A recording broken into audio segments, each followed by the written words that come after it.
You are listening to the Enormocast. Imagine a time before the Sportiva TC Pro, before the Solution, even, dare I say, before the Mira. It was a libidinous time of skin-tight lycra and the shortest shorts ever conceived. Meanwhile, Sportiva was already at the height of their powers even then. Imagine, if you will, Ron Kauk flexing in his blue and fuchsia megas, Francois Legrand floating in his ridiculously tight kendos, and Heinz Mariacher, Mariachering in his Mariachers. Now, Sportiva is celebrating those heady years with a revival of their Climbing to the Moon logo and a special limited edition TX4 approach shoe in the fantastic colors that defined an era. The TX4 remains legendary for both its ruggedness and its climbing power. And now, Sportiva is building the TX4 on a resolable platform to get even more life from your favorite approach shoe. So check out all of Sportiva's decades of innovation at Sportiva.com or your local shop and step to the moon in a pair of better than ever retro TX4s.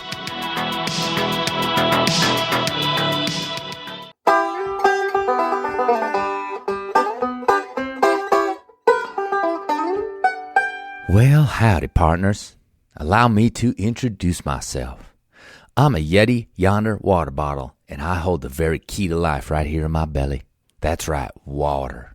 Hydration. Why, without my tasty profferings, you'd have popped your clogs long ago, buckaroo. Now you might say, well, big deal. I got my own skanky big mouth scuzz bucket water bottle clipped to my pack right here. And I'd ask you one simple question. How many holes does your water bottle have? You see, most water bottles either got one big hole that makes the water dribble down your chin when your buddy gleefully taps the brakes while you're swilling, or one small hole that makes it nearly impossible to dump in your electrolyte protein drinkable veggies or whatever other snake oil you think might make you climb harder. That's right, I'm a Yeti Yonder water bottle. I'm lightweight, made from 50% recycled BPA-free plastic, and here's the kicker. I got 2 holes, one for filling, one for drinking. Check me out at Yeti.com or your favorite local outdoor retailer and see the magic for yourself. All right, I got to giddy up. Be well, drink well with a Yonder water bottle from Yeti.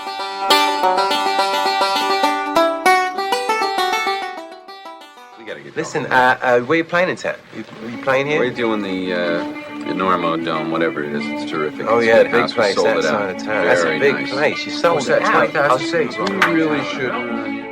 The hell are you doing? I couldn't sleep. I'm checking the ropes. There was a frayed end on your rope, and I'm cutting it out.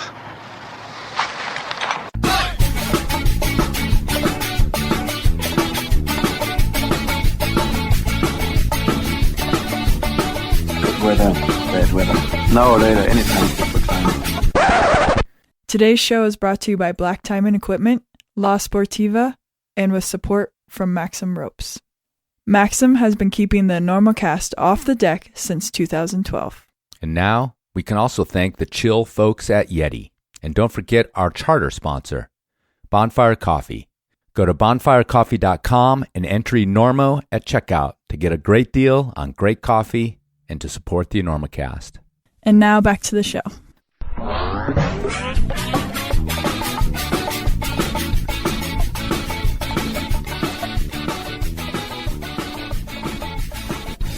Hello and welcome to the Enormocast. This is your host, Chris Galous. It is about noon here in Colorado, August 7th, 2023. And this is episode 268 of the Enormocast, a conversation with climber, therapist, and a whole bunch of other stuff, Lincoln Stoller. So Lincoln got in touch with me. He is one of the therapists that are on the list if you go to the American Alpine Club and decide to use their grief fund. And he wanted to get in touch to sort of talk about that, talk about the grief fund over there at the AAC, something they've set up to provide therapy to people who, you know, primarily lose friends or partners or anyone in the mountains. But you know what? As usual with the Enormocast, and I think as usual with Lincoln, we didn't talk about it that much. We get to it here and there, but this is an old school feeling Enormocast. It's like pure uncut Enormocast. It's old days Enormocast. It's like two guys just chilling by the fire, looking at the stars, passing the metaphorical bottle around because we were not in the same place together, nor were we drinking. But anyhow, it feels like we were doing something. So I want to tell you a little bit about Lincoln. Lincoln is a climber who's been climbing since the early 70s. He has traversed a great deal of history in climbing. He climbed with the likes of Fred Beckey, Dougal Haston, George Lowe, John Stannard on the East Coast, and a host of other people. Got really into solo climbing, solo trekking, solo traveling, also paragliding, soarplane pilot, scuba diving. He's a polymath. He earned a PhD in quantum physics under some of the giants of the field. His sort of life pursuits have also veered into computer automation, finance, accounting, music, psychedelics, neurology, brain training. And now, among other things, I guess, I don't even know if I got the full list here, he's a licensed psychotherapist. He has some deep experience in neurofeedback, hypnotherapy, sleep therapy. Yeah, a lot of stuff going on, and the conversation today sort of reflects that.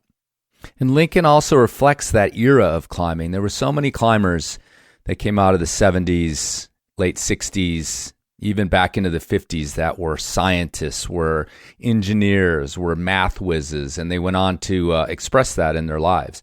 You know, George Lowe is an engineer. Some of the great Himalayan climbers were physicists and scientists and things like that. But also, you know, they were prone to these kind of explorations of the mind as well. Climbing for them was this expression of exploration, not just of geography, but also of themselves, which is reflected, I think, in a lot of the writing from that era. I think by contrast, the modern climber is so much more goal-oriented than these guys were. I don't know why that is, but it feels like we've more so melted it down into this pursuit of fitness, you know, pursuit of grades, and sometimes pursuit of accolades online and things like that. Not that these guys were immune to that, but it just is a feeling that I have about this era. And that's where Lincoln comes from. So hope you guys enjoy this very far-flung, eclectic conversation. We go from therapy to quantum physics to climbing to Bilbo Baggins and all the way around a few times. So I hope you dig it. Conversation with therapist, climber, Lincoln Stoller. Well, folks, it's summertime. And it's hot out there. Sizzling, parching, blistering. Why, you could darn well fry an egg on that sloper. And wouldn't that be delicious? But we're going to climb anyway, aren't we? Because without climbing, well, our flimsily constructed self-identity would be sucked away by real-life obligations like so much froth from our iced chai lattes. And of course, Black Diamond wants you out there climbing and glowing and ignoring your email inbox too. And their summer apparel is here to help. From the lightweight sweat-drinking tech tee to the breezy women's Talus tank. From the leggy valley shorts to the breathable Alpine light pants. And of course, the majestic Alpenglow sun hoodie for when the Alpenglow becomes the full gaze of the burning eye of Sauron on that last slab pitch to the rim and the cooler of beer in camp. Yes, that's a Black Canyon reference for the diehards. So don't cower inside just because the sun is stalking you like the devil itself. Let Black Diamond equip you to climb on when the heat is on. Go to blackdiamondequipment.com or your favorite air-conditioned local shop to check out the summer garb from the climbers at Black Diamond.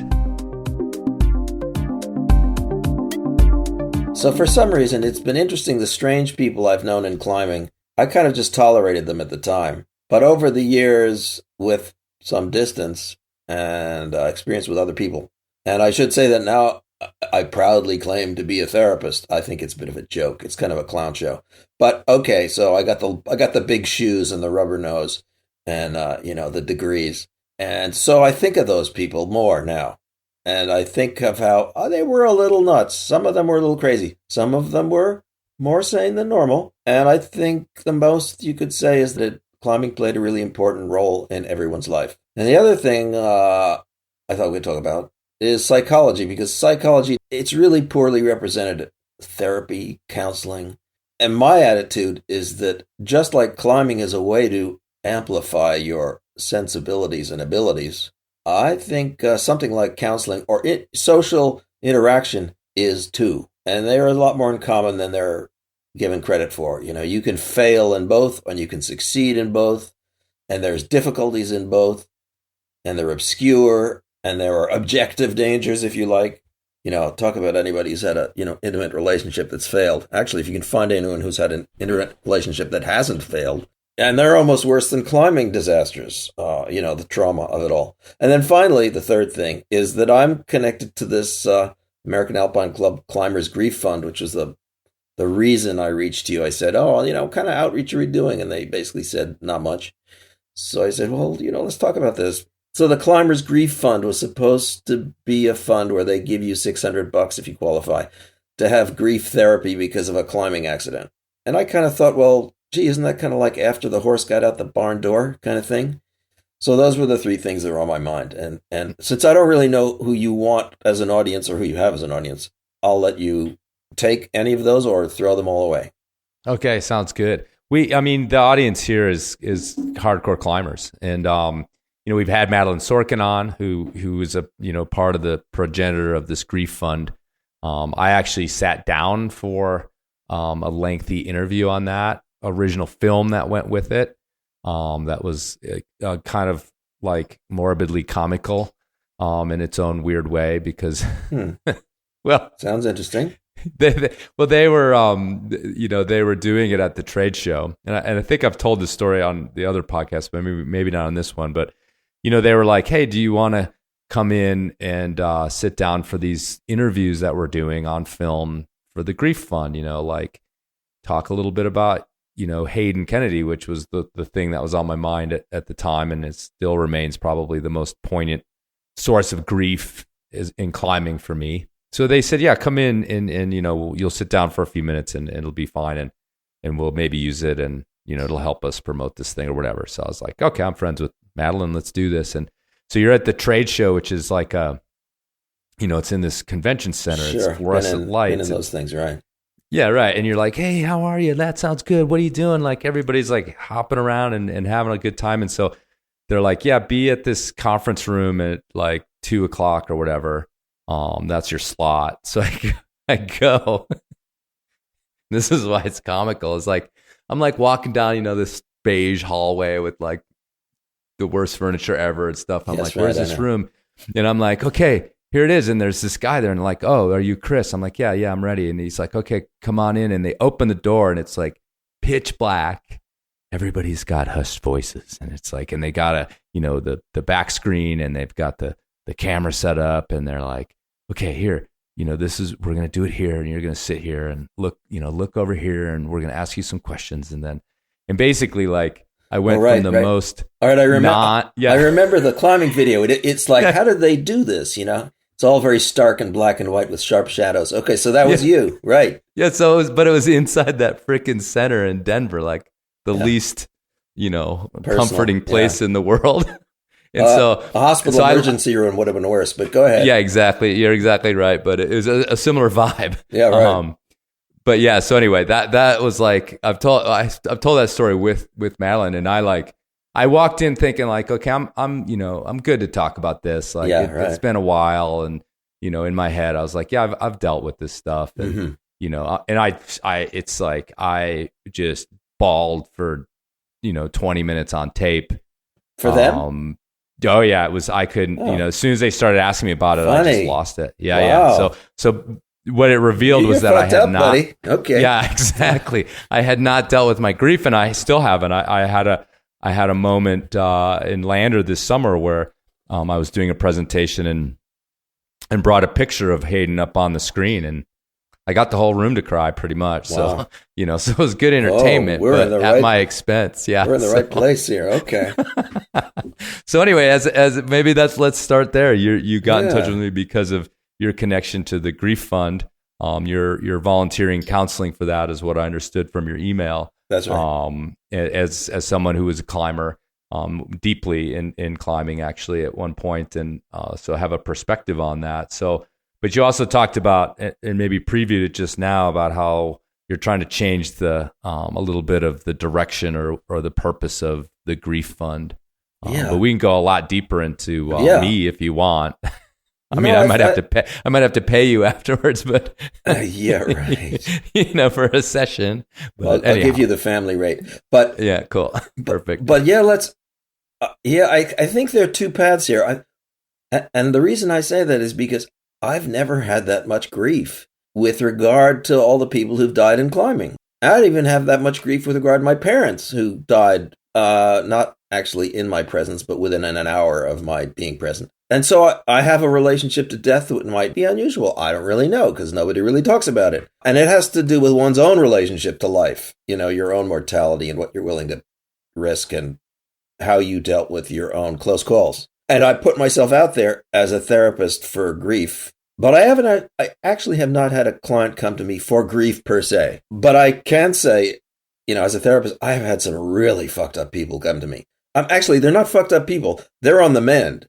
But their lives were just, I'd rather have a climbing accident than their life.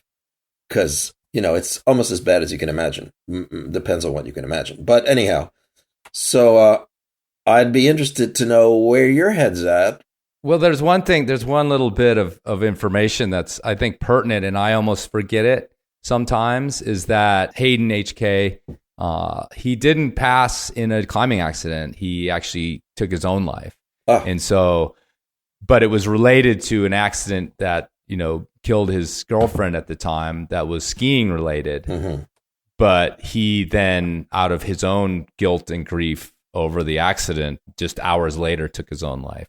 And I've had not as close to people, but I've been close enough to people who've passed away in the mountains, and it didn't affect me the same way. And he was much younger than me, so there was sort of a mentor kid kind of quality between our. I think there's those are factors that made it different, and I forget it because he did so much dangerous climbing, and he climbed in the Himalayas. Serious routes that won awards for because of their audacity and things like that. So we were used to him leaving and maybe not coming back or whatever. Interesting. But then this whole twist. Yeah, very interesting. Yeah, so I don't know. I've known a lot of climbers who were borderline suicidal. No, I wouldn't say they're borderline. They were suicidal and they killed themselves. Although the mountain was the gun, they pulled the trigger. So I can appreciate where you might have been taken. But I wasn't that close to these people. Mm-hmm, mm-hmm. I was close enough to know them, but they didn't open up to me. Right. So I watched them from a distance. And then some of them just, bad luck accidents. Right. They're almost all avalanches, but some avalanches are more predictable than others. I think the thing that's interesting in some of the parts of, some of the things you laid out to me before we got together here, was sort of the differences or maybe the specifics of who climbers are and how things like depression might affect them differently. Right. Or, I'm interested. Some of these phrases I read were like risk-taking spectrum, high reward spectrum. Yeah. So maybe we could get a little bit into your thoughts on the climbing community as a whole, sort of as a psychological evaluation around their lives and the choices that they make that may lead them to, seeking help from someone like you or something like the Grief Fund, which you're hoping, I think, to change the name of to maybe Resilience or something like that. Yeah, he told me not to say that because I guess, the director has the right to do that. But everyone's saying it. So I think, okay. No, it's in the air. Right. It's just not mine to do. So, and the Climbers Grief Fund was created to address grief. So it has a momentum in that direction. And this effort to broaden it is a secondary effort, which may not have as much momentum behind it. So let me put out some ideas that are just preliminary for the things you suggested. One is that when you start climbing, the time of the climbing community or the structure of the climbing community at the time you start climbing has changed over the decades.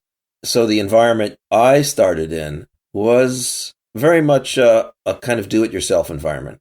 There weren't climbing gyms. There were very few climbing guide services. And I don't know if there were any rock climbing, which is the usual introduction to the sport services. I mean, I knew that like Royal Robbins had something, but that was in California and I was in New York. And I did get involved with a Boy Scout Explorers Club branch that went climbing at the Schwangungs just because I was looking for a way to have climbing partners, not because I was part of their club. And I never was part of their club. And I've never really been part of anybody's club. And that's probably typical of climbers, or at least it was at the time. But over the decades, there has become climbers and gyms and guide services and more books and climbing stores have facilitated seminars and workshops. And so it's kind of gone more mainstream, right? And then you've got competitions. We didn't have competitions when I started in 1970, what? 2, 1, I don't know. And the way people learned at that time was through their social group. So I went to the Gunks, and there were all these little social groups, and you felt like an outsider. It was like being on a playground with little groups, and you didn't know kind of the hand signals to be on the in with these different people.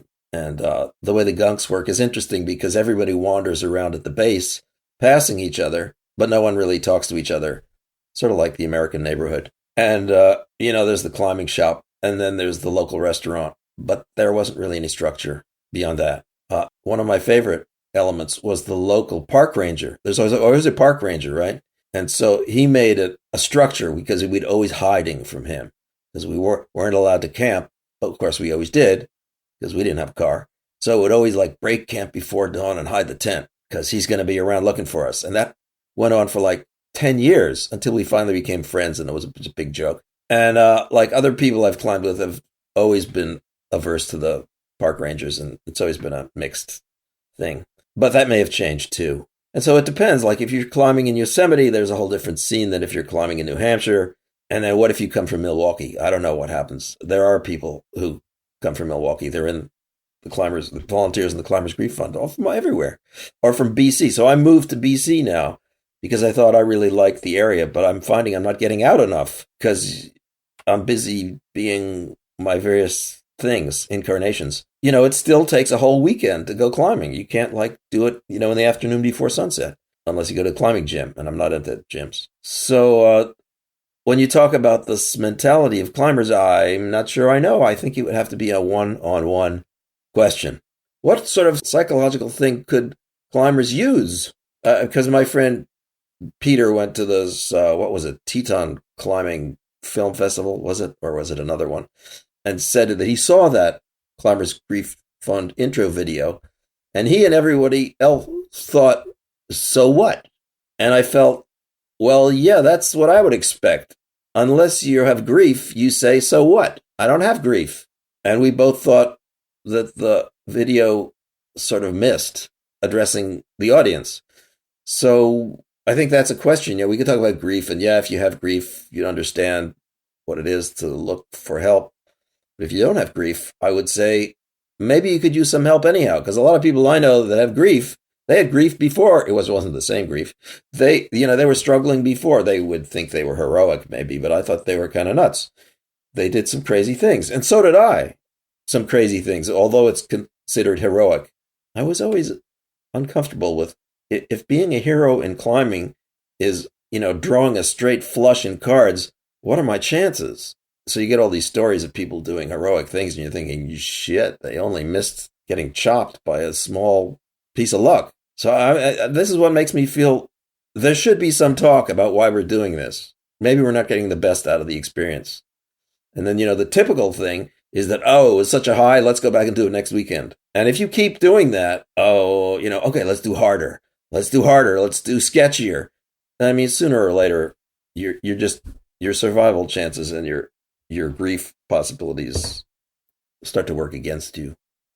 And that shouldn't have happened. I wanted to see more climbers become leaders because we have this is what I identify with climbing, commitment and consequences. We as climbers learn commitment and consequences better than most people. We learn to live with them and to have them, commitment.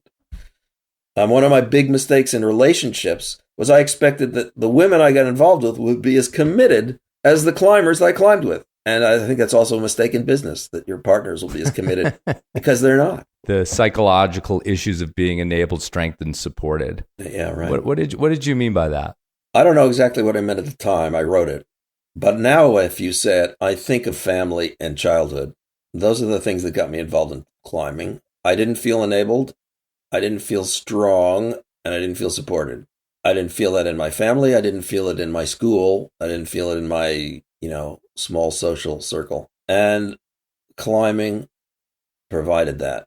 It was a little sketchy at first. I had to find connections that I related to and ways to go climbing. I was only 13 at the start, but that's okay. That's about the time when you start to say, hey, I'm a human being that is not going to live under my parents' wings for the rest of my life.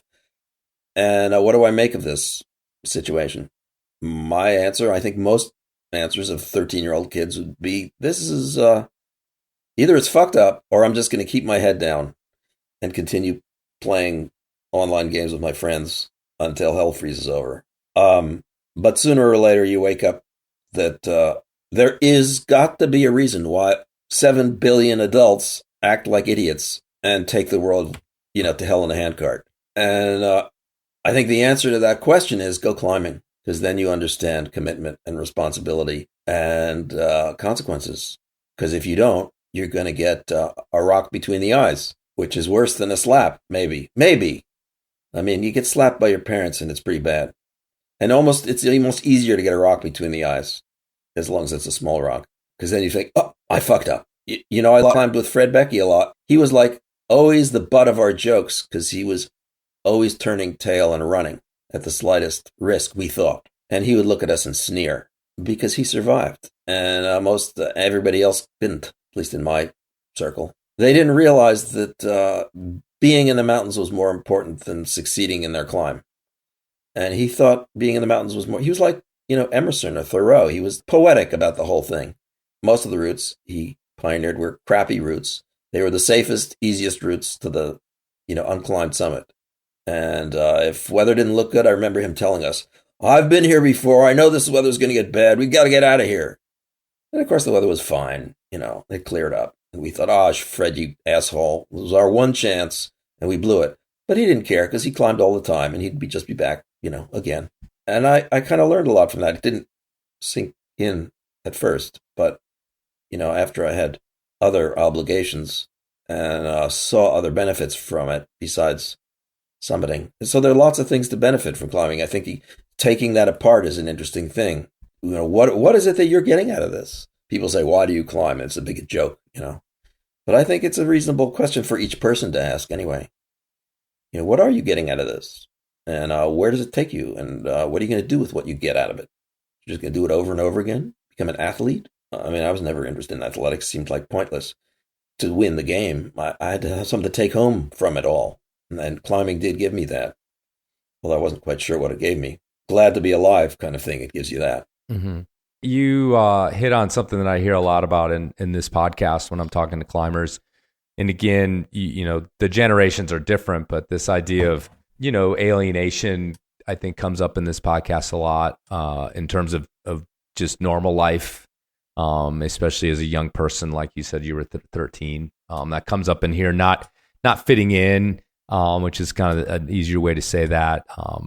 Not sort of buying what you're being told by the authorities is another theme that comes up in this, as far as climbers that found it in one way or the other. They just basically weren't down with what they were being fed in school or by their parents or in any such way. And I mean, psychologically speaking, it seems to be a bit of a profile again, maybe from a little bit earlier generation generally, but it's sort of fascinating that came up in your own story. So why did you start climbing? And what do you get out of it? Yeah, I mean, the same thing. I felt sort of like not in the right place. I grew up in the suburbs of Chicago and I enjoyed myself, I guess. I mean, I had friends. I wasn't some, sort of sulking kid in my room wondering what was me. But I found this connection a little bit later on in high school to the outdoors. And I think one of the things that happened to me was that you were just talking about getting out from underneath your parents' wings. We would go on these backpacking trips, and it happened to be with a gym teacher that was at our school. He would run these things on the weekends, and it was all done through the school as like an outdoor program. But one of the interesting things he would do, and we were gosh, we probably weren't even 13 if you're in 7th grade. That was the first time I went. 12. Is he would actually drop us off in the middle of the night at the trailhead. And part of his thing was that you were going to find your own way to where we were camping. And this is like suburban kids. And I sort of have a hunting and fishing family, but didn't participate in it a ton. So I wasn't like completely out of my element, but to be on this trip to begin with, first time probably without our parents as supervisors. And this guy, his name was Walter Sitz. I still remember him. I sort of owe him a lot. Yeah, he would literally, it was in Wisconsin, so we're not like in the wilderness, but at night you don't see anything. And he would drop us off at the edge of the road where the trail started. And he'd say, okay, you're going to follow this trail. And there's these signs and I will see you in like 2.5 hours. And I mean, this would be at like 10 o'clock at night because we had driven up there. It just felt so wild and so exhilarating and so thrilling that it was formative and we got addicted to it. And I went on to find out, because I became friends with him as an adult. That he was there. He would follow us along. He could, we'd just stand in the woods and we'd walk right past him, kind of a thing, because we were allowed little kids with flashlights and stuff. But we felt as though like the whole world was. I mean, I just remember this feeling of like we could do anything. This is it. Like in the daytime, you'd see that we were hundreds of yards from farmers' fields. This particular park kind of wound its way through. But we felt like it could have been, whatever, Mount Everest. I don't care. No, I know what you mean. Oh, I know. Yeah. And that just like, that steered me towards moving to Colorado. And then, I kind of sucked the adventure out of that. As I grew up, I kind of, I realized, well, that wasn't, we weren't really necessarily adventuring. It just felt like it. And so now that I'm an adult, I still want that feeling. And so where does that feeling come from as an adult? Well, it's got to get more real and it's got to have consequences, as you said. And so it steered itself toward climbing. But I really feel like it started on those nights, on those trips when I was probably 10, 11. I don't know what you are when you're 7, in 7th grade. Yeah, maybe 11, 12. Yeah. So what do you think other people would say? How are most people starting climbing and why are they doing it these days? Can you answer that fairly? I mean, I think it's, again, within the context of the podcast, it's changed too. And you're absolutely right about the gyms being a fascinating kind of shift because, again, older generations, you're right. It clearly was, I want to find this specific tribe that feels the way I do about the outdoors and about society. And, I don't think it's a little bit, blown up the whole anti-establishment nature of like the stone masters in the 70s and stuff like that, but it's part of it.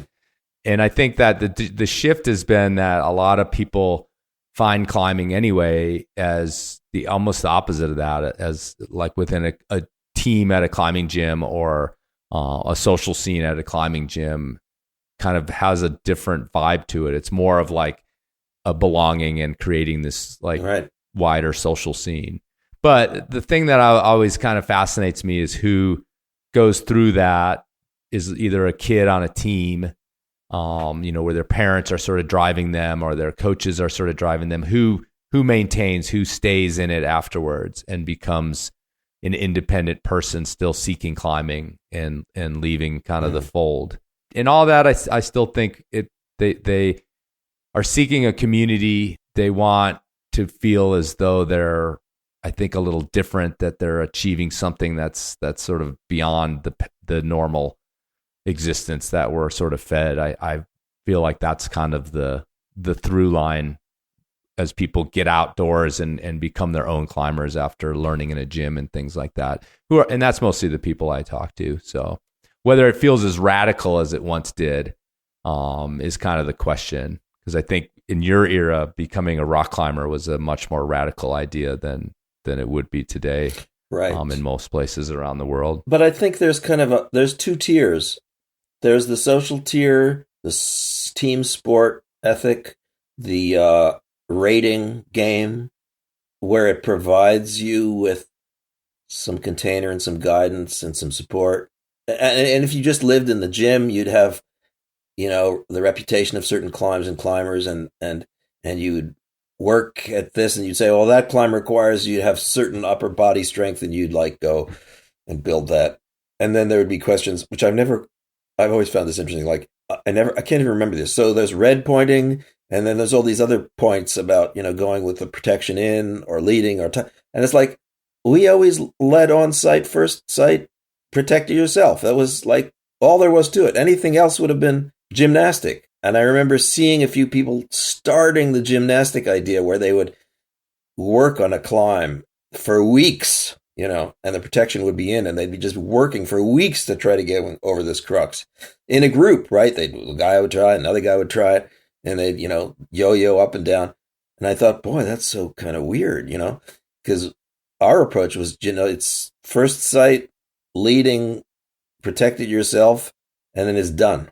And then another tier above that, which we were still trying to figure out, was doing first ascents of these things, because that seemed a little beyond us, a little more than we could deal with, because we couldn't be assured of anything. But eventually I got into doing first ascents, and it is a different thing. And you can't grade yourself in the same way when you're doing a first ascent. There's just too much mind in it, too much mindset. Well, I think that's some of the pillars like that I haven't been in the game as long as you have, but I started pre-sport climbing. Bolts were just kind of appearing around Colorado anyway. And it was a controversial thing to be putting bolts in from above and all that sort of thing, and definitely pre-gyms. But I think a lot of this ethic that we kind of as older climbers revere, it still exists in alpinism, and not necessarily 8,000 meter peaks, but the sort of purest forms of alpinism, which sounds a little bit elitist, but it's interesting. I've been thinking about this lately, actually, is that it still is that's all in there, because it's still a smaller subset of the climbing community. You are definitely on your own. And when you talked about consequences and making decisions and all those sorts of things, all those things still remain very poignant and very real, while most of the thrill of sport climbing, let's say, is all just, fear. It's not actual danger necessarily. So, and then, and it's a small group of people, and it still, I think, has a lot of these sort of misfits and people seeking something beyond what society has given them. And thinking of, you probably don't pay super close attention, but, Colin Haley has been this guy who's, he soloed Ceratore in winter this winter, and he just soloed another incredible route on El Chaltan, and he represents that thing that we all used to kind of revere, I think. Yeah, I think now that's really fucked up. I can't exactly say why, and maybe it's like shitting on Jesus, but I really think I think it's fucked up. I remember which part of it? Taking those that we've risks. Lost that? Taking those risks. Oh, okay. It's like overdosing of heroin and feeling like you're a hero because you survived. I remember I climbed with Charlie Fowler once or twice or something, and I said to him, boy, this rock climbing in crampons really spooks me out. I'm glad, I've got a rope on. And he said, oh man, I'd rather just solo it. I just, get rid of this rope. And so his attitude toward rock climbing in crampons, which I think is like a nightmare, front pointing up rock. Oh God, talk about, you can't feel shit. But he thought it was liberating. And he went on and free soloed a whole ton of intense alpine climbs. And then he eventually, got buried in an avalanche. And I remember my friend Peter said, but he lived the way he wanted to. And I thought, is that how he wanted to live, under an avalanche? He could have fallen off any of these, extremely difficult alpine climbs, which he free soloed, but he didn't. I did a little free soloing, and I look back at it, and I'm horrified now. I have PTSD, but I didn't have the trauma at the time, because you can't, otherwise you're toast.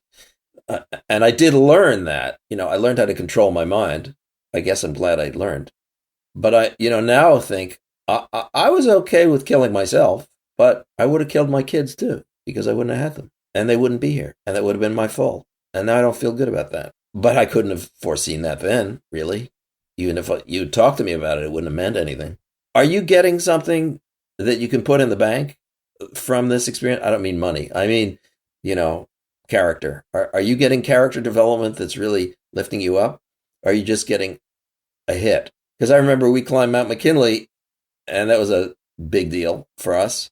And I remember getting off that thing and like sinking to my knees when I got out of the airplane, thinking, grass. I haven't seen this in 6 weeks. I haven't seen a living fucking thing for 6 weeks. I'm so glad to be back on wet earth with grass. I think that's more memorable, as memorable as anything that went on in the climb. And it made me think, like, do I have to go through that just to sink down on my knees to worship grass? And I thought about, the other people I'd known and the ones that did or didn't survive and why, which I never really kind of knew. And what the troubles they were. We climbed with Johnny Waterman, who may not be well known now, but he was incredibly well known for his insanity at the time. He soloed many things, one of which was Mount Hunter. I think it took him like 6 months alone. And he was nuts. I mean, I could go on to the things he did. And eventually, he couldn't get enough of a charge out of climbing. So he just headed off up Mount McKinley with a backpack in the winter and a bag of oatmeal. And that was the last anybody heard of him. And if that didn't kill him, the next thing would have. And so I'm thinking, I compare that to like some of the great alpinists who did similar crazy things and survived, and who we, think of heroically. And I just sort of wonder, well, what are you getting out of this? And is it really growing you, or is it just feeding the demon? You mentioned climbing steadily for about 3 decades, and I'm not sure what you practice now, but also that you've done a lot of other things in your life. So you talk about like the heroin hit or someone who's just going harder and harder and harder. Your life's been a little bit like that in your own way. I mean, you talked about plane crashes. It sounded like you flew gliders or something like that. Yeah, and then 2 crashes. And then you've also had like a pretty eclectic academic career, at least pursuing. Yeah, a bunch of crashes in that one too. Yeah. Yeah. A PhD in quantum physics to exploring multiple types of therapy. Yeah. Psychedelic therapy. So let's talk about you for a second. What satisfied you in climbing, and what did you have times when you were like, I am no longer getting anything out of this and it's time to step back from it? Or, how did you make those decisions in your own life? I think a person sort of titrates the risk for themselves. I like the exhilaration. I didn't like the suffering. I can think of a few insufferable people. I didn't like the insufferable people that I encountered. I had one climbing partner who did most of my climbing with me. And we didn't live nearby, but I think we met each other, at the cliffs through some thing. And then we just bonded, and we always go climbing together. And we do expeditions together. So I think he said to me, you're like the brother I never had. And since I was kind of like an only child, wasn't really, but felt like it, I kind of felt like he was the brother I never had. And so that fraternity was really important. And then, when I went climbing with other people, I felt, Fred Beckey was an example of somebody who also, he's a little odd personally, but he also really was looking for a fraternity too. So nature and kind of a spiritual bond. And his sexuality was always in question. And I think as I've understood better people's sexuality, it's okay to have it in question. And it doesn't really need to be answered. And his was never answered. I've talked to a number of people who knew him quite well. They couldn't figure out. So we talk about heroin and sex and climbing. There's a certain thing about climbing that appeals to climbers that they get more out of it. And they're willing to sacrifice the other things, even life, to continue to get climbing's charge. So I like the excitement. I remember, climbing El Cap at 17, spinning around in the air, at the top of El Cap where it gets really steep. It was exciting. At the end of a long rope, Jumaring up with nothing around you. You're like 20 feet out from the wall and 3,000 feet off the valley floor. That was exciting. It was like parachuting. I did parachute jumping once because I didn't think the second time would ever live up to the first time. Like I said, I didn't like the suffering, I liked the excitement. But then getting to the summit was always kind of a letdown. It's like I felt like I walked into a Beatrix Potter story. They're bunnies and butterflies. And like, where's the climb? It's gone. It's behind me. I wanted to get off it. Did I want to get off it? was having a good time while I was on it. And then the disasters, or near disasters, there's this big wall. I don't remember what is a wall. No, wall face, Cannon Mountain. I don't know. I don't remember where. Somewhere in upstate New York. Big wall, got benighted on the wall. Ended up walking down in the dark. It was one of those awfully dark nights that's overcast and new moon. Couldn't see shit. Didn't have overnight gear. And then a few times we just walked off the edge of these little cliffs. And we realized we can't see anything. We got to stop. And we just lay down and slept in our shorts. And I've had to sleep in worse places, but until the sun came up and we could see where we were. And I remember that, like, that was an adventure. And it was like formative to me and important, even though it was technically a mistake. I don't even remember the climb. I just remember the attempted descent and the navigating it. So what I got out of it was a feeling of strength, a feeling, a touching the void, that Joe Simpson book. Although that story is like even worse if you ever read it. But I still feel we touch the void a little bit. And it almost may be looking to touch the void is why we climb it. And I was always a little ambivalent about the circular nature of it, having to go back and do more. It makes perfect sense if you're doing gym climbing and you're working up the grades. Okay, I'm getting better. I'm doing better. You could be better at business. You could be better at cards. You could be better at sports, climbing. But when it comes with taking higher and higher risks, it's a slightly different game. And I was always ambivalent about that. I guess in my mind, I felt I should have something to live for. And as I progressed in climbing, I felt I did have something to live for. And then at some point, I felt I'm overlooking what I have to live for by keeping doing this. So then you have an accident and then there's grief. And you're saying, well, where were you for the last 4 years? Didn't you see this coming? And for some people, okay, you couldn't have seen it coming because it was a rock that fell from nowhere. Okay, I get it. But usually there's some responsibility. I say this in therapy when people come to me with liver problems or lung problems. I say, well, did you see it coming? Is there something you did that made it happen? Is there something you're doing that's keeping it happening? And what are you getting out of it? Because there's usually a hidden answer to all those questions that people don't want to look at. And, people who've survived cancer say, ironically, it was the best thing that ever happened to me. And you say, that's nuts, because you can't really understand it. So climbing is like that, except you really have your hand on the steering wheel. You can go into it and out of it. It's under your control, even the risks. If somebody gets chopped, there are going to be plenty of I told you so. And especially you're going to feel guilty if you told you so. So I stopped climbing pretty much. You can't kind of go halfway in climbing. It's like eating cold oatmeal or something. If it doesn't have the thrill, you should go on to something else, I think. So I went on to do other somewhat stupid things, like, soarplane flying, which is not so stupid on its face, but you can do it stupidly if you're me. And the way I did it stupidly was I didn't quite give it enough attention. Flying needs a lot of attention because there's a lot of, what you call nature's unpredictability in it. And so that's why I had accidents. They were unpredictable accidents that could have been avoided. That's an interesting combination. And I tried scuba diving and so forth. And I have to watch it as a person that I don't get too high risk when I kind of dismiss risk. And I'll do things that I will quickly regret.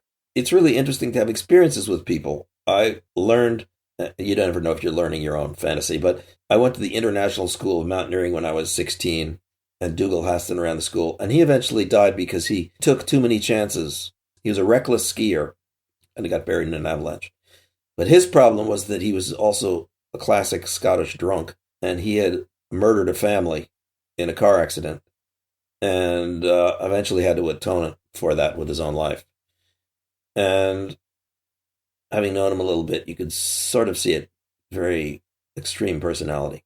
So I'm not saying all climbers are, but I think it's an opportunity to become extreme. And I always tell people in therapy, go for it, jump over the guardrail with care, with a parachute. I had a client this morning and they were saying, we fight. And I said, great, you're fighting. Your fighting isn't the problem. It's how you're not resolving it that's the problem. Your fighting is like climbing. I'm getting into the conquest. I'm getting into the conflict. It's like climbing, but they do it with each other. And I said, well, the problem is that you're not successfully concluding the climb. Sort of. The metaphor is a little sketchy, but anyway. So those are sort of my answers to your questions, and now you can answer them yourself. Why do I still climb? I still love it. All right. I haven't left it behind So yet. where do you, do you find yourself drawing a line, or are you clear and comfortable with the risks you take? I mean, I've been very conscious of how I have stepped away from risk. Speaking of having a kid, I've that's part of it. Is I have a child. He's almost 7. But also I just have felt it, and I've talked to other people on the show about this too, as I've aged, and I believe it to be a little understanding of consequences, but also fatigued by them. And again, we talked about having tragedies around us or being involved in them, where you see the tragedy or you see the consequences. Let's just say that enough times, it's a little bit of what you're saying. It's like you're sort of tired of it. And so thinking of yourself setting that up for your family, for your friends, for anything like that, it's a little bit, it's just like you see it coming. I'm going to try to avoid it anymore, when I didn't ever think about that when I was younger. And I climbed very risky climbs as well. I was never a major free soloist, but as many people listen to the show, I climbed really difficult, supposedly very dangerous aid climbing on El Cap and things like that. And so none of that stuff happens anymore. I'm a go have fun with my friends sport climber. And, I may be, from somebody looking on the outside in, I'm still taking risks. Just going climbing is taking a risk, but I feel like I keep it pretty under control, and occasionally try climb or climb big routes. But I just, I'm a little tired by it all, to be honest with you. And the thought of even if I didn't die myself, the exhaustion and the weight of what could happen is, I think, really apparent to me at 52 and 30 years in climbing. Mm-hmm. So you can understand, it's not really climber's grief. It's just grief. Could have come from anywhere. It could have been a natural death. And it definitely can come from your parents, your family, your friends, or your pets. It kind of depends on what bond you make. And if you don't make any bond, then that's a problem too. I have people who can't bond, and nothing ever works out in their life because everything's temporary. And other people feel that. Everything falls apart, and they abandon everyone because they have no commitment or whatever. I don't know how you want to describe it. They're protecting themselves. You could always sort of rationalize it, and maybe you have to. One thing I do as a therapist, well, I do it. I don't know if therapists do it, is take people into trance. So this is interesting. So these are trance states. You definitely feel them when you're free soloing. You have to be 99.99% focused on the present, and maybe 1/1000% focused on the weather. But that's got to be settled before you start. And so these people who free solo alpine peaks, I don't know about them. They've got to have more on their minds. But when I free solo, I'm all in to what's happening in front of me. I'm hyper sensitive to the climb, and it almost becomes hyper rewarding. I put 1,000% into it, and I get 1,000% return, and I can see how that could be addicting. But it also comes at a cost of risk, which, if you have a lot to live for, might not be acceptable. And the reason that I did this, and I suspect, though, that's a projection on my part, that other people who free solo might do it, is because they don't have a sense of future life. They're living in the present, and they're getting the rewards from the present. And the risks are the ones that they take and accept in the present. But like I say, they're not thinking about their children who might not be born. Although that seems a little ridiculous. If you have a child, it's a real thing. If you died 8 years ago, your 7-year-old would not be alive today. And it would be your fucking fault. You would have taken the risk, and they and you would have paid for it. And it seems a little, too just abstract, but it's sort of true. And that's one of the things that keeps me from taking risks now. And my memory of Fred and the people who Charlie and many of the others who let the risks get the better of them. Fred didn't, but Charlie did. And my friend Peter, who also contained the risks and is alive, and his partners. His book was called The Breaking Point, where they did Hunter. I think that was the name of his book. We had actually gone to try that route, and it was my fault that we didn't. I said, no, I'm going home. I don't like the situation. And they all held it against me. And for the whole 4-day trip back down the highway, nobody would talk to each other, or especially they wouldn't talk to me. But okay, so I just felt I had to make a stand for what I felt was too much at the time. I mean, because, when you're in a group, everybody's got to have your confidence. You got to be confident in the group. And I wasn't. If it's a 2-person team or 3-person team, or if you're alone, it's a different set of energies.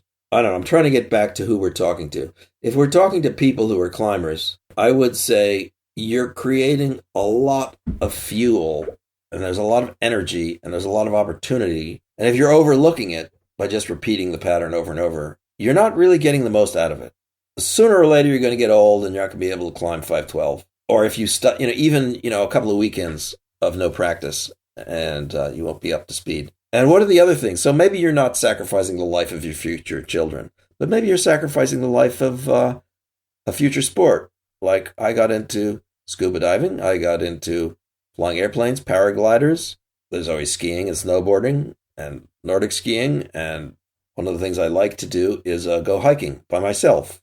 The point I'm trying to make is the more you think about this stuff and the less you sort of go at it headlong, which is sort of what the social scene encourages us to do. Just follow, we'll lead you forward into the rewards and the topography. And if you take personal responsibility to make it your own experience, it becomes a little more psychedelic.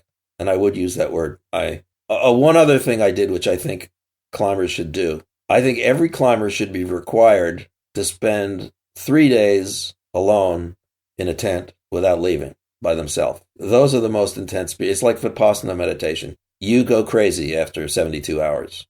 Sometimes good, sometimes bad, but it makes you think that you actually didn't need any of this stuff to have these experiences. And that gives me pause, and I think that should give everybody pause. You don't need any physical experience to have a mental one, given enough time and disengagement. And if you want a quick lesson of that, just take LSD. But that doesn't give you as much power as if you do it with sensory deprivation and isolation. Go sleep in a cave for 3 days. And you can't, right? You can only sleep for so much. And then you're just there, hallucinating for the next 2 days. And so I think of that. That seems to me like climbing in a funny kind of way. We'll talk back about the whatever it is. It's still called the Grief Fund, whatever it's going to become. Right. You volunteer for that. So I have you engaged with clients through that program in terms of, have you been approached or are you advising? What's your role in terms of that? There are 80 volunteers who are licensed therapists in different states for certain, but I don't think licensure doesn't mean that much in therapy. It's just it means you took a course and read 24 books and to varying degrees have some experience. And those 80 people have agreed to provide therapy for the amount that the Climbers Grief Fund awards grants, which is $600. I don't know how much therapy I'm supposed to provide, but I guess enough, right? And to say the truth, grief therapy is pretty focused, so you probably don't need to go on forever if you're any good at it, anyhow. So you apply to the AAC, and I think it's fairly broad. They say you don't have to have grief over a death, but I think it's supposed to be related to climbing in some way. So it should have climbing in it, and it should have grief in it. And this is actually interesting because almost all therapy goes in some perpendicular direction. The reason you get involved with it is the trigger. But what is underneath the trigger is the whole reservoir, the whole aquifer of your life. Goes in all sorts of directions, sort of like, percolates through the substratum of your reality into your family and your legacy and your experiences and your subconscious. Goes all sorts of other directions. So I think, that's the best thing about grief, or anything that gets you going, is that where you get to afterwards. You're not really there to resolve the grief. You're there to become a better person and more capable and more able. What you don't want to do is the same limited thing that you've been doing. So if it's been avoiding death, that's one thing. If it's been taking unnecessary risks, which could be climbing, could be drugs, could be relationship, you want to get to the next step. The next step, evolution isn't always straightforward. It's not always to the better. You may have more shit to go through. It may be deeper shit, but one hopes, one likes to think that things get better. Maybe they do. One of my problems is that I like to see things get better. But that may be not what people need. I do sleep therapy. Well, sleep therapy almost leads to things that are worse. Because why are you not sleeping? Usually because you got some problem that hasn't been addressed. So the therapy turns into a much more serious thing. It's not just about keeping your feet warm and taking a warm bath and not drinking coffee at 11 at night, which you'd think were important. And they are, but they're not really why you came to therapy. So that answers the question I forgot you asked.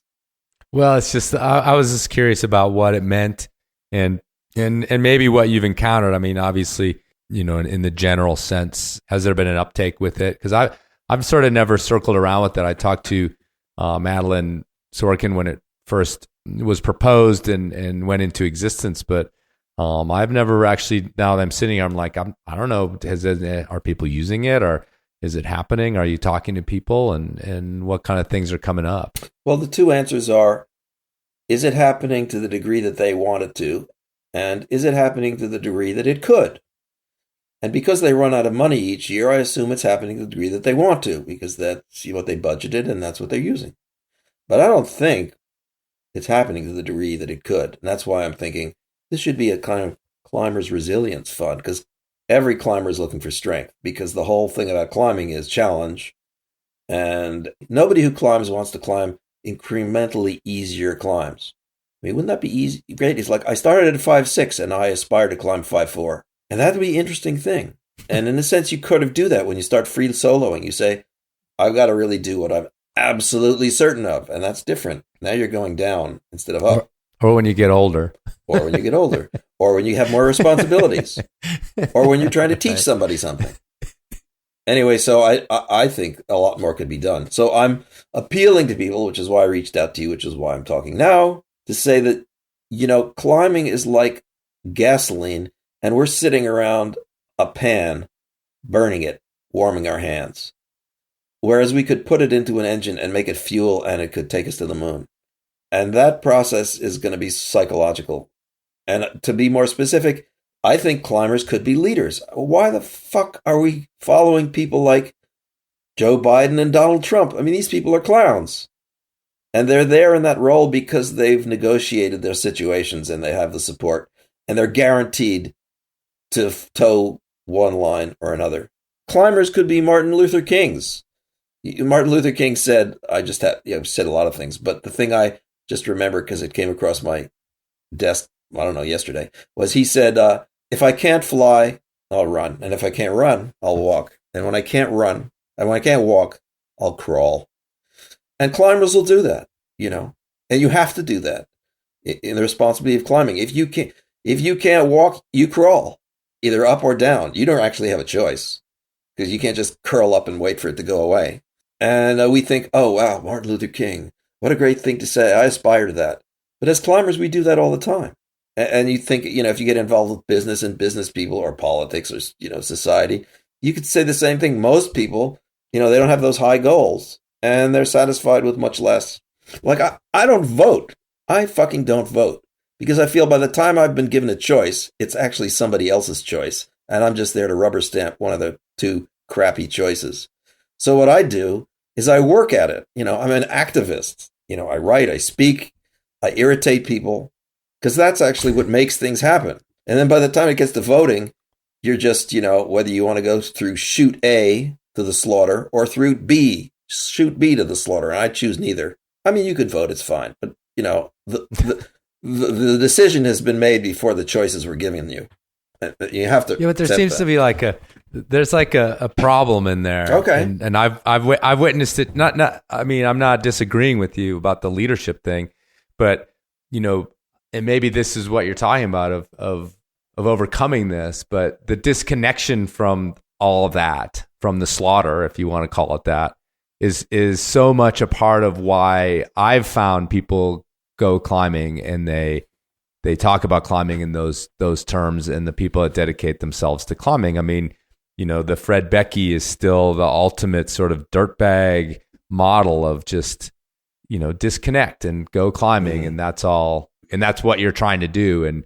And the rest of it is, it taints your existence. It is a derivative of your experience if you're worried about those things. I mean, I know so many climbers that either aren't or only recently even sort of aware of politics. And, now we are confronted with climate change, and we're confronted with these things that are actually right in our faces as climbers. But, for the longest time, and I could say this in my 20s, like I was kind of vaguely aware of what was happening in the world because I was freaking climbing and I liked it that way. Mm-hmm. So, and maybe that's your push, is like, how do we break that barrier to, find the fulfillment, the excitement or whatever in being a leader. But you know what I mean? It's just, most climbers would tell you, yeah, it feels gross. I'm not going to, get involved in that shit show. Everybody gets kind of a thing, these myths get built up. So, there's the myth about, I haven't, I'm sure Alex Honnold has a myth. I'm not sure whether he's happy with his myth. And there were other people who had myths, and Fred Beckey has a myth. And I don't know Alex, but I did know Fred and some of these other people. And I would say the interesting thing about Fred's myth is that Fred's story was not really about climbing. It was about relationship. He had no time for somebody who he didn't have a good relationship with. And if he didn't get along with you and didn't like you, and you didn't have a good personal relationship, the climbs didn't work out with him. He wasn't there, and he really didn't put anything into it. Although his mythology is as a dirtbag climber, part of that is because people don't recognize, and people didn't recognize even then, the importance of relationship. So he didn't really press it. It either worked or it didn't. He didn't talk about it. And if you read his books, they're about geology, or route finding. They're not about relationship. This is why I mentioned his sexuality was always in question. Like, for most people, relationship works through sexuality, or at least it involves it at some point. For him, it didn't seem to. Sex for him was climbing, which is comically true. That's where he bonded with people. And the bond was really important for him, I feel. And I didn't feel it with other people, except the people I had, close fraternity with. So when you say, a lot of climbers say to hell with the world, if that's what you said, I put words in your mouth. I understand that. Vaguely, yeah. That's pretty much what I hear. Yeah. But when you're saying that, you're saying, I want my world. I don't want their world. And that works to a point, because after that point, unfortunately, you're sharing the same world and you can't get away from it. I don't know. Maybe you can. I'm not sure. Maybe you shouldn't. I don't know. I'm lost. Well, I mean, I like literally push that with, talking to Tommy Caldwell, who's he's a prominent climber. He's got this moment in the sun where he could use that prominence to get involved, and he is. They go with the Access Fund, talk about climate change. He's been in senators' offices and everything. Yeah. And I said, well, what about that for you? Like, why not become a politician? Why not run for something here in Colorado where you could be an activist and be in the works and making the changes? And that was basically his reaction, was like, no, it's like, I couldn't, it's awful. Like, why would I go? I agree. I wouldn't be a politician either, because then you got to deal with all the other shit. I want to decide what shit I deal with. I don't want to have to be responsible for all your picky little horse shit about, watering your lawn or something. Just a slightly different thing. So if you get into nature, and if you get into culture, and if you get into the mind, and you start slipping into the deeper realms of what could be there, talking to you, your responsibility for, at some point you might start talking to trees, or you might start talking to the rocks you're climbing on, or you might feel that the mountains actually have something to say to you. And it may not be human, or maybe it's hyperhuman, more about the future of the species than the, subdivision that's being built in the neighborhood. And you could go to psychedelics. I always encourage psychedelics. After I climbed El Cap the first time, somebody gave me some mescaline. I went around the tour bus in Yosemite Valley, and it was a really interesting experience to be in the presence of tourists and the valley and the mountains all at the same time. in a state of mind that was not contained. You know, it was a pure mescaline, so it was an interesting experience. I never really had that with the other mescaline compounds. So if not leadership, then I would say shamanic. There's something shamanic about climbing. So shamanism to me, aside from its cultural definition, is having a foot in two different worlds and not being entirely limited to either of them. You know, a healer has a foot in the energies and a foot in material reality. And I think a climber has a foot in intense nature and personal reality. And so I would say, yeah, I don't want to be a politician because people don't understand you anyhow. You know, but like Gandhi was a politician, but did anybody really understand him? No, because he wasn't in it just for passing laws. There's got to be something more spiritual. And I think climbing, when you get to a spiritual level, becomes very mysterious. And you start hearing voices, and the voices in the mountains. And they're talking to you like parents or something. And they're telling you how small you are and how short your existence is. I mean, I like walking around in British Columbia. There are all these sort of rock flows, which are interesting because they happened before the dinosaurs. This island, Vancouver Island, was formed before the dinosaurs, and the rock flows, the pyroclastic volcanic activity of the Pacific plates. So when I walk on the rocks around here, I'm saying they haven't even seen the dinosaurs yet. And here I am. And what am I to them? Nothing. If a rock has a sentence to utter, it takes 10 million years to finish the sentence. And they might not even notice humanity at all. They might just say, oh, I had a little irritation.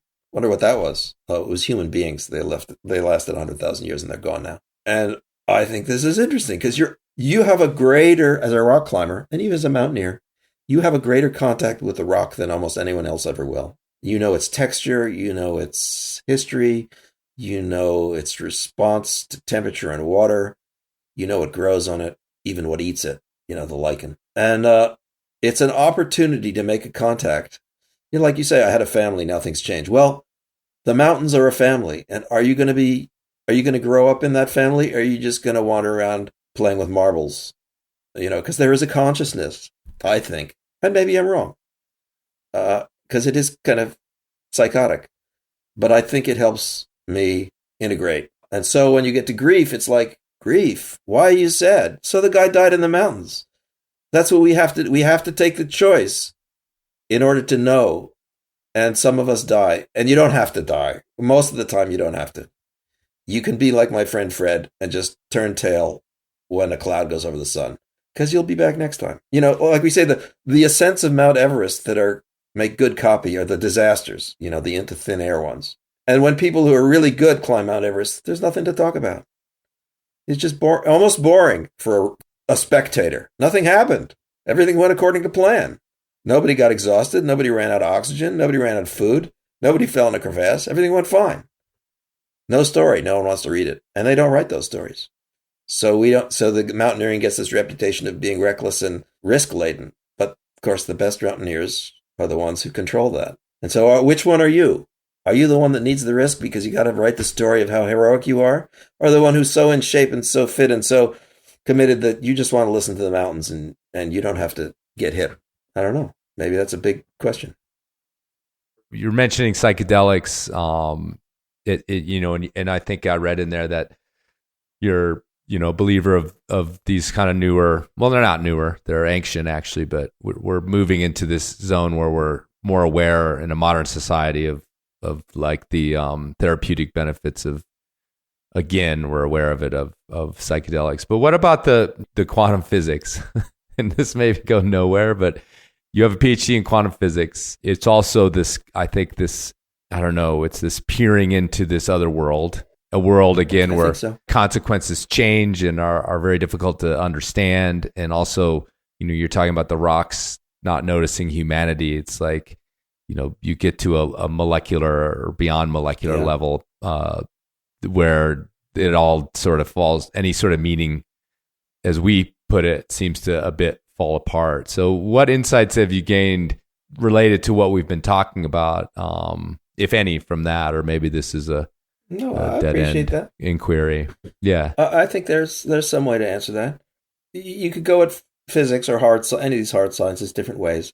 There's what's called normal science, where you approach questions that are established, whose answers will have consequences that are already predicted but aren't known. Like engineering new substances, making computers faster. I mean, that's science. Ultimately you work on microscopic aspects and you sort of wonder, well, what the fuck does that mean? But you don't wonder about it too much because you're looking for an answer of a certain sort. So that's like normal science. And most people are paid to do that, obviously. They're not just paid to do it, they're trained to do it. They're expected to do it. And they're expected to like doing it, which means things get political and there's questions of money and power and organization and hierarchy. And if you accept all that, you become a scientist and you do the things that scientists are supposed to do, and you're rewarded in the usual way with power and prestige and money and security.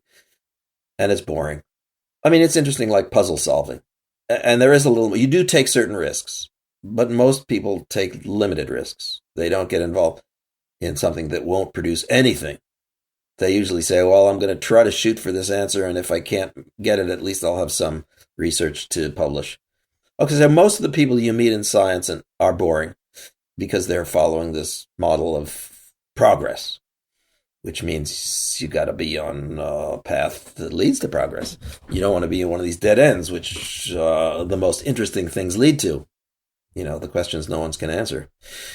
So I had a couple, maybe two, mentors in physics who inspired me. And the first one was from the old school before there was a clear path toward progress.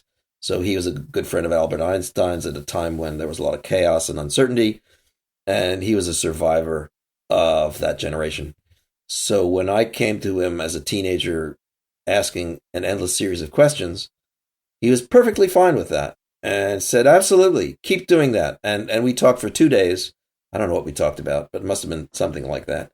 And we were both in our element. He was in his late 70s and I was in my mid-teens, and it was wonderful. And the next guy was a Southern gentleman who has what I've come to think of as the best of Southern gentlemen, which is very opinionated and, a high level of competence. So his opinions are well-founded. And so he came into conflict with all the great knowers of his day, but he was very competent. And so he ended up inventing the laser, where everyone else said it was impossible for various reasons that they were wrong about. But even he didn't know why it was possible, so he did it. And he also invented a lot of other things, the atomic clock and a bunch of discoveries. And so he had this great story. So first, my mentor named Charlie Towns. So first, he was interested because of the lasers, and which has to do with electromagnetic spectrum and the emission spectrum and the identity of certain substances, which you can resolve better when you can do the frequency resonances and extract the properties of solids. He was interested in seeing whether there was hydrogen floating around in the universe between stars. The stars have hydrogen, helium, and they burn it, produce it. But what happens in between stars? So he built telescopes, or actually you build instruments that you put on telescopes that could resolve the presence of hydrogen in empty space. And he found it there. He found clouds. Actually, they were clouds of ammonia, I think. I'm not sure what he was looking for. Ammonia or hydrogen? Whichever. Doesn't matter. But then he had a student named Arno Penzias who said, okay, for my PhD, I'm going to look for clouds of gas in between galaxies. Galaxies are big things. They have billions of stars and they're far apart, and nobody knows what's between them. So he said, well, gee, maybe there's gas floating around out there. So they looked, and he didn't see anything. And so my teacher, Charlie, said, well, he got a PhD out of it anyway. Somehow he, talked about the machines you have to build as an astronomer. You have to build all these machines and calibrate them and do experiments, collect a lot of data. And then Arno Penzias went to Bell Labs after he graduated from, I guess it was UC Berkeley or maybe it was Caltech, I don't know, where Charlie was at the time. And he found another friend, Wilson, I think it was. And they decided to continue to look. They had a better telescope. They're going to continue to look between the galaxies for something. Helium, hydrogen, ammonia. I don't know what they're looking for. Or maybe they looked for anything. And again, they found nothing. But there was a problem. Their machine kept having this hum. And that, hum, well, that usually means there's some short circuit somewhere or something's not working. So they analyzed this thing and couldn't find where the hum was coming from. And they showed it to various people, and somebody had the bright idea that it wasn't from the telescope. It was the Big Bang. It was the echo of the thermal noise from the beginning of the universe. And so Charlie said, well, that was like the most important experiment that anyone ever did. And it was all an accident. They weren't looking for that. They didn't know how to see it. They didn't know it even existed. So you talk about physics and I think there's part of that. How does that relate to climbing? Or maybe it's my story, is there's stuff there that you don't even know about. You can't even imagine. And you won't see it unless you look for something. And how do you look for something you can't imagine? Well, you make it up. So how do you make it up? Well, you just go into fantasy and you just dredge up all the shit you can, and you just go hog wild. That's the one thing psychedelics can do, is they open up the dams of nonsense, and then you have to swim through it. It's like an avalanche, except it's not likely to kill you. I mean, really, psychedelics don't kill you. They can fuck you up, but usually that's because you weren't too prepared. It's coming out of your own mind, so it's generally not too toxic, unless you happen to be a person who's harboring a lot of toxic thoughts, which is possible. But, I think as climbers, we're already kind of pushing the limits. We're willing to look. Does that answer your question at all? Because I could go further. Yeah. But if you want to go a little further, go further. I have time. Okay. So for me, I'm interested in what's real. I don't know why. I guess it's part of trying to get my feet on the ground. And I really appreciate working in psychology with people whose notions of reality are different, and who, for the most part, are more satisfied with answers than I am. So the nice thing about physics, for me, and you could say mathematics for a different bunch, or whatever question you might fall into, is that there are questions that can be stated but not answered, or at least and that's the puzzle. How can you well state a question that just can't be answered? Well, you have to say that's the way it is. And there was this big debate between Bohr and Einstein, where Einstein said, this doesn't make sense. There's got to be something wrong. And Bohr said, it's here, it's queer, get used to it. Forget it. That's just the way it is. It's telling you it's not a problem.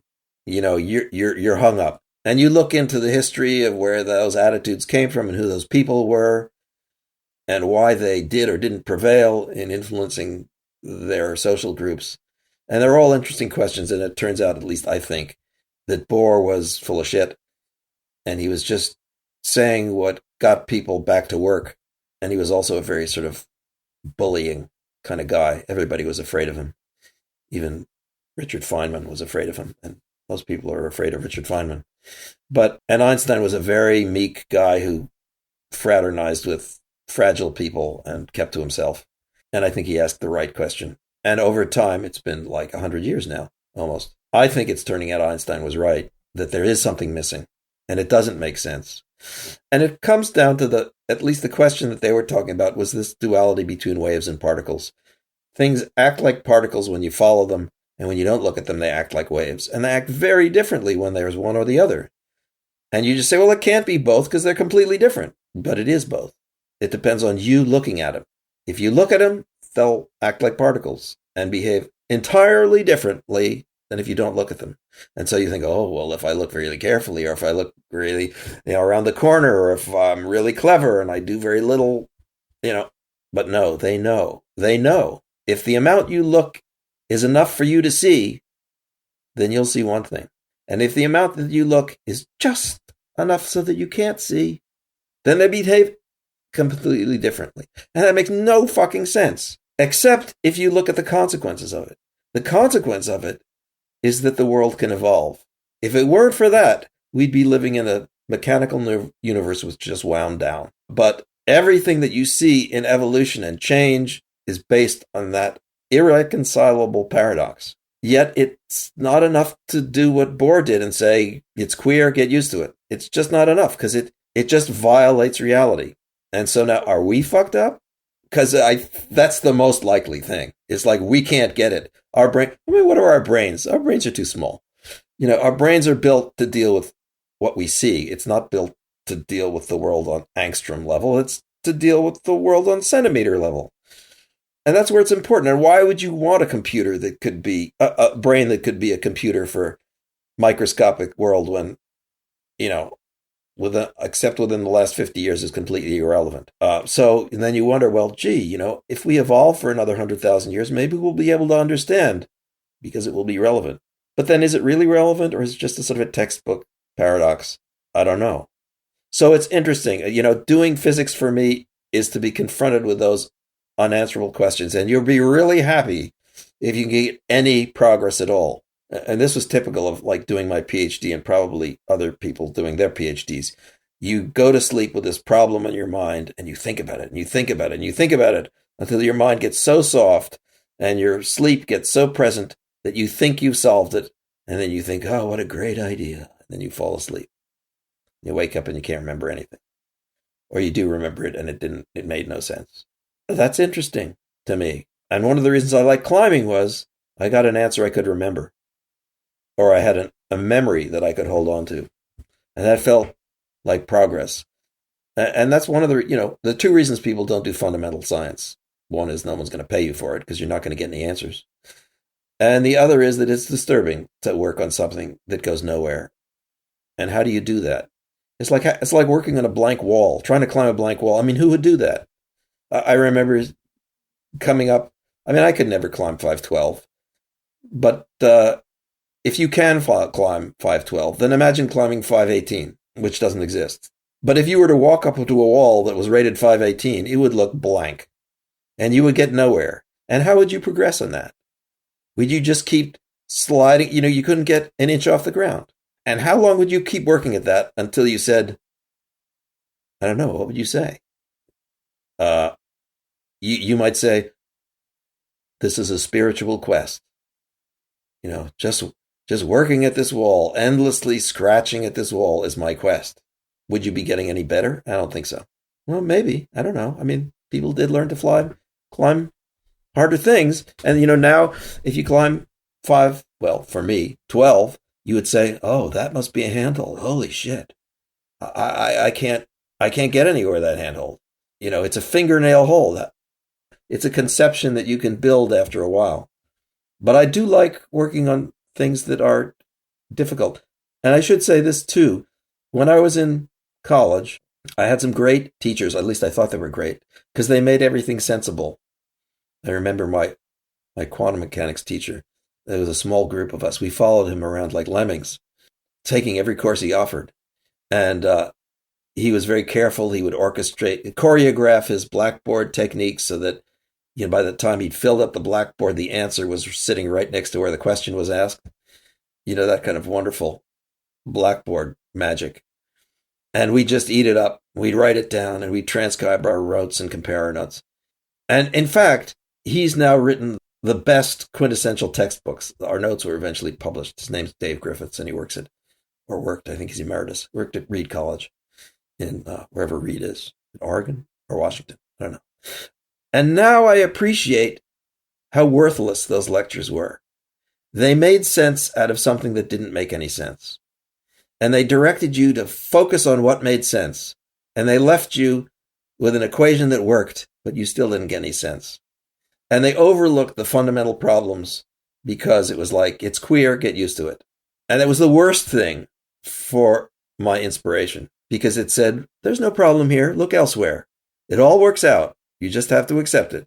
And he had the perfect explanation. He had all the dots, all the I's dotted and the T's crossed. He led you in the perfect chute down to your own intellectual destruction. And back, I should put my nose to the grindstone and do the work that I'm paid for and invent a better transistor. And I thought that was, I think that's too bad because there is something to be gained by sitting in front of that 512. And so that's what physics is to me. And I've gotten back to reading it again. And it helps now to recognize where the answers are not, because you'll find people heralding. It's like The Life of Brian, the movie The Life of Brian, where I remember there's a scene where there's this whole row of prophets all preaching in the marketplace.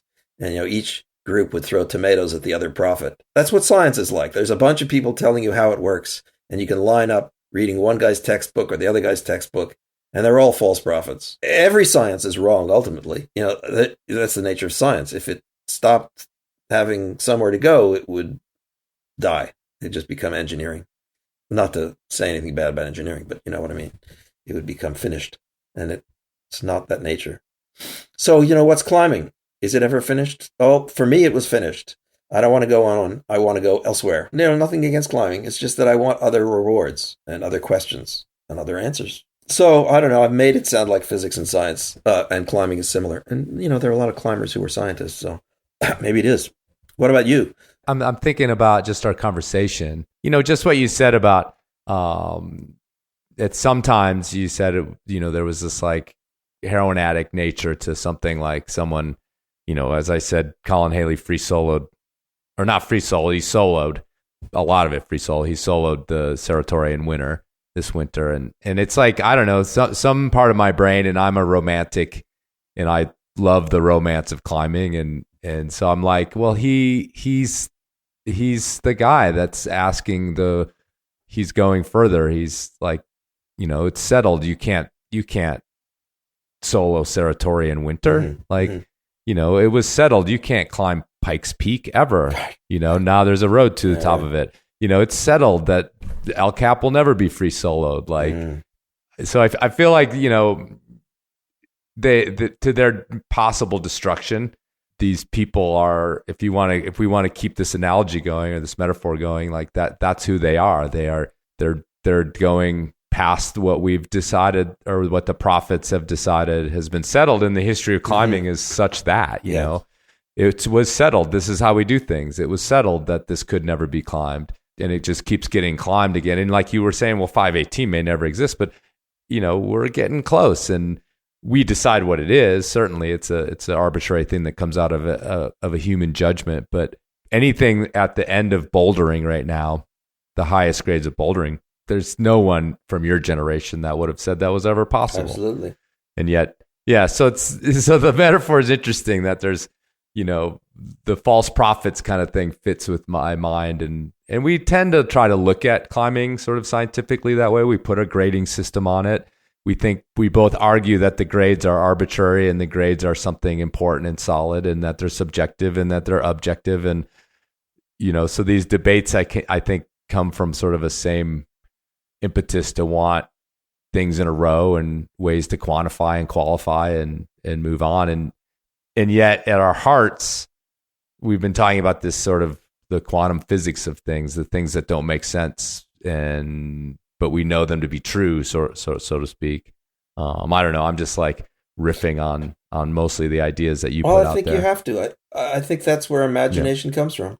I was inspired by the stories of John Gill, who was very methodical and analytical about approaching what couldn't be done, right? I mean, he stood at the base of those things at the Black Hills, which no one could do. And he had already decided that he was going to forego listening to anybody else. He was going to climb these things solo as boulder problems. And he was going to solve them himself. And he, built machines to build his strength. Now we know how to work up to finger pull-ups. You use surgical tubing to slowly put more weight on your hands and so forth. And there's a whole technique, a gym technique. But I mean, he sort of pioneered that. He turned it into a study, how to climb. This might have been a time when 510 was the hardest people climbed. And they really thought that was, they could have done more, you'd think. I mean, they were climbing clutter shoes, which may not have had the best rubber, but now people climb 510 at the starting gate, almost. Partly because in the gym, at least, they see where the footholds are. And they don't look at these things and if they were to be shown those things on a real cliff, they'd say, no way. But in the gym, you can't say no way, because that's obviously the way. So John Gill looked at these things, and I don't know what he thought. He thought maybe if I was stronger, or my feet would your feet got to get strong too. Story of climbing shoes is they're not comfortable. And then there's issues of flexibility and balance and dynamism and stuff, which you can work at. So at whatever your level is, when we stopped at basically 511, but of course, like I said, we always, led on site. And there's something about that that's attractive that we didn't really talk about. That's different from the risk. It's the moving forward into the unknown in a way that only makes difference for you. How could anyone else care whether you could get up this move or not? How could you even write about it and make it sound dramatic? I don't think you could. It's just totally personal experience. Totally. And so that's, to me, what's happening. You are settling into or admitting that you're going to have a totally personal, significant experience that can never be shared, never be understood, and that's going to be important. That's unusual, It's, you try to turn it into a spectator sport like with climbing competitions, but I don't think they hit the spot for me. I always wonder, like, how could a climber actually climb just to win? I don't know. It's different. Maybe there are many different mindsets. Maybe that's enough to motivate somebody to go up a grade and work endlessly at fingertip pull-ups just to win. I've just trained myself to think of it as two different things. I mean, our indoor climbing, competition climbing, they have the word climbing in them, but I just think of them as two different things. It's interesting too, because we fall back on these archetypes, these stories. Even what you said, you set up these two giants. There's Bohr, there's Einstein, and within your story was this conflict and this these two personalities and going at these two different things and sort of who won in a sense. It's like our tendency is to do that even with science, and like, oh yeah, science is the most boring thing, but there's so many stories of scientists where their inquiry reaches a tragic downfall, or they Turing was a guy who, it didn't have anything necessarily to do with his science, but it was a tragic life and never probably met his potential. And then people who simply go insane or whatever, die penniless, all these different things. In climbing is the same way. We want to have these seekers and these people who, as we're sort of toiling on the bottom of the cliff, they're up there inspiring us on the top of the cliff, so to speak. Or it's been a history of that, probing into these places where I couldn't go. I couldn't go up Saratori, period, let alone in winter, let alone by myself. But when I go climbing and challenge myself, I feel like I have a kinship with that person and at least a pinpoint view into their grand world, so to speak, where I can just peek in there, but I haven't experienced it all together. But I would like tear it apart and run through the hole if I could. So Alex Honnold is a hero because he climbed El Cap free solo. And I remember watching the movie, and a number of people who were filming it said, I can't watch it because I don't want to see him fall out of the frame of my camera. So what if he fell out of the frame of the camera? We wouldn't be talking about him today. We'd be talking about the next hero who did whatever the next great thing was. But we wouldn't be talking about Alex Honnold who didn't do it. And I think... I kind of have like a... Yeah. Well, I just think we should have. I mean, it's not fair. Yeah. I have like a little problem with hero, and I know that's the way they're framed within the media, but for me personally, I admire him, right? I don't, but hero kind of doesn't quite fit in my estimation of these people. I almost think of like... Wait a minute, you're saying you don't think of them as heroes, or people shouldn't think of them as heroes? A little bit of both, I think. Yeah. It's heroism, and maybe we're just on a semantic problem, because I do have this like, and it's kind of within the hero archetype, this idea of a champion, of a person that, we've nominated to go out and risk their life on our behalf, in a sense, in this weird way. Yeah. And they're fine with it. We're fine with it. But we also know that the dragon will likely, and has before, burn them to a crisp, and we've had to find a new one, so to speak, if you want to go down that these tail. Are typical myths I'm thinking of. Right. Yeah, totally. I'm thinking of, I just forgot who I was thinking of. I got two things I want to say. Well, one is because of my son who's 12. I was thinking of the Bilbo Baggins. Oh, no, let me go back to the first one because I just remembered. Indiana Jones, right? So, in the beginning of those movies, he's seen as a teacher in a classroom and all the girls are infatuated with him. You can even think of the Beatles and Beatlemania, how a hero. And then, where the Beatles became famous because of their crappy music. And then once they were famous, they started making good music. Heroes, in quotes. And Indiana Jones, who was fictitious, but there were other people like Humboldt. Alexander von Humboldt was kind of the best actual Indiana Jones. He had that adventurer, a heroic perspective in the public eye, and in reality, he was an explorer. And, they're Perry and the other people who, Amundsen, and, polar explorers who did equally ridiculous things and were lionized for achieving essentially nothing. I mean, what did they do? They didn't get better boats. They didn't better coats. They didn't do anything as far as I can see. And so you could say, well, also, what's so great about climbing Cerro Torre in the winter? Well, probably nothing, actually. No. Yeah, it's an intangible thing. So back to Bilbo Baggins. The crux of Bilbo Baggins is his conversation with the dragon, in my mind. That's where the two, the smallest and the biggest come together. And it's almost transcendental how they relate to each other. The fact that they can relate to each other at all, and how it's spun, and how we take it, and how it ends up. The dragon dies, and the little ant guy prevails. And that's interesting. Flip. Because mostly the hero stories end with the hero on top, and us little guys just wondering, we'll never get there. So, I mean, it gets back to mythology, or our own mythology. Mm-hmm. And I think as climbers, we're part of our own mythology, a little more than most people. Oh, yeah. We're deep in it, I think. Yeah. I mean, it's all, we drive home from a day of sport climbing and drenched in our own mythology about how great we are, for sure. All right. So I'm just saying, do something with it, Don't let it go to waste, because you are great. It's not just a fantasy. You really did confront the dragon and survive. And even if it's 518 and you never made it 1 inch off the wall, just the idea that you're not satisfied with everything that is, and you want to try to imagine something more. And okay if you fail. That's why I'm getting back to physics. It's okay if I fail. You have to feel it's okay if you fail, otherwise you'll never really engage with the most important, impossible problems.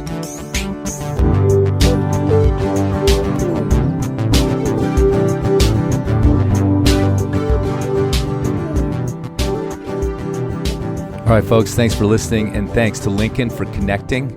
Man, I don't know. The section on quantum physics, I had to edit that a few times because I was like, I don't even know if I know what's going on in here. Should I take that out? Is that meaningful? I don't know. Anyhow, maybe go back and listen again. All right, what I failed to mention in the intro is that Lincoln is also the author of 6 books. These books are all available at his website, mindstrengthbalance.com, as well as links to his therapy. There's podcasts over there. There's videos full of stuff, a lot of it geared at trying to help. So if you felt like that was your style of therapist and you're looking for something like that, get in touch. Lincoln suggested his book, Becoming Lucid, Self-Awareness in Sleeping and Waking Life, is maybe the best place to start if you want to read one of his books. Yeah, so check it all out at mindstrengthbalance.com. We could all use a little mind strength balance, couldn't we? Oh, and one small editor's note is that I said Colin Haley soloed Cerro Torre in winter. He, in fact, soloed Cerro Chaltán, a.k.a. Fitzroy, in winter. I do know the difference between those dragons. I just misspoke. All right, I hope you're balancing your life better than I am. I feel like I haven't climbed enough lately. I hope you are. And of course, check your knots. That's my hypnotherapy. I'm in your mind, I hope. Every time you pick up a rope. I don't care if you're climbing, you're stringing up your hammock, or hanging an elk you just shot. Check your knots. I want to be that voice that's always there. Check your knots. Do it. Check them again. I'm influencing you to check your knots. I'm a knot-fluencer.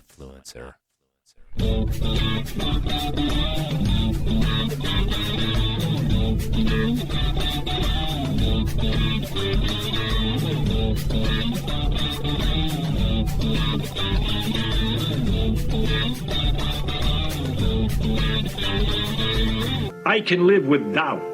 and uncertainty and not knowing. I think it's much more interesting to live not knowing than to have answers which might be wrong. I have approximate answers and possible beliefs and different degrees of certainty about different things, but I'm not absolutely sure of anything, and then many things I don't know anything about. But I don't have to know an answer. I don't feel frightened by not knowing things, by being lost in the mysterious universe without having any purpose, which is the way it really is as far as I can tell, possibly. It doesn't frighten me.